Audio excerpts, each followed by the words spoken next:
তো hello guys, good morning সবাইকে সবাইকে আবার একটা ছোট্ট মিনি ব্লগে স্বাগত জানাই। আজকে আমার পিছনে দেখতে পাচ্ছেন এত এত গাড়ি।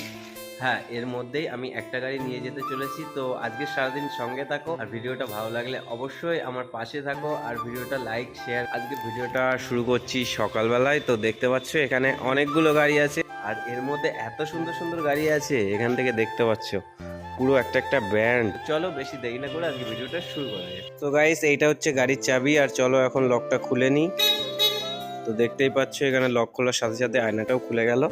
গাড়িটা নোংরা আছে যেহেতু এই কদিন বৃষ্টি হচ্ছে, আর গাড়ির গায়ে দেখতে পাচ্ছ অনেকটাই নোংরা। এখন গাড়িটা দেখতে পাচ্ছ অনেক সুন্দর, আর এটা সানরুফও আছে ওপরে।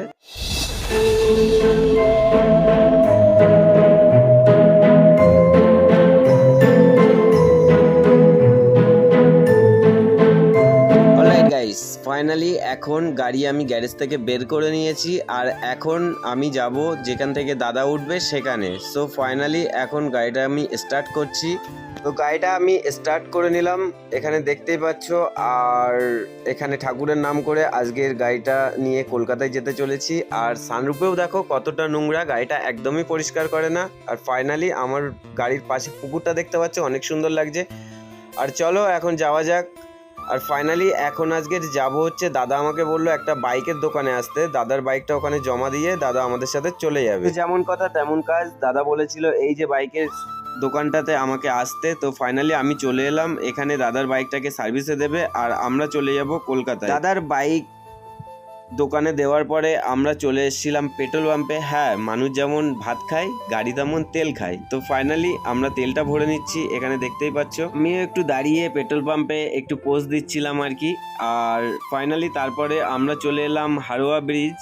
তো তোমরা যে যে আমার ভিডিও হাড়োয়া থেকে দেখো অবশ্যই কমেন্ট করে জানিও। তারপর আমরা চলে এলাম এই যে হাড়োয়া থেকে জাস্ট 5 মিনিটের রাস্তা এটা। এই জায়গাটা অনেক সুন্দর লাগে। তো দেখতে পাচ্ছ দুই ধারে কত সুন্দর গাছ আছে, আর রাস্তাটাও অনেক সুন্দর, এই সাইডে জল কর আছে। তো আমার তো এই রাস্তাটা অনেক সুন্দর লাগে। ফাইনালি এখন নিজের মতন একা একা গান শুনতে শুনতে, আর দাদা এখন ঘুমিয়ে পড়েছে। ফাইনালি এখন দেখতেই পাচ্ছ চলে এসেছি নিউ টাউনে। সো নিউ টাউনটা অনেক সুন্দর, তোমরা যে যে এখানে এসছো।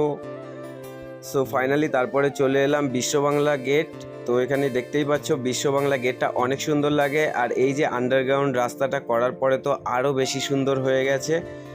সো এখানে দেখতেই পাচ্ছ এখন আমরা আন্ডারগ্রাউন্ড থেকে বেরিয়ে পড়ছি, আর তারপরে চলে এলাম চিংড়িঘাটা মোড়। আর তার সাথে সাথে চলে এলো প্রচুর পরিমাণে বৃষ্টি। তো বৃষ্টি উপেক্ষা করে আমরা চলে এলাম ধর্মতলায়। তো দেখতেই পাচ্ছ ধর্মতলাতেও এসে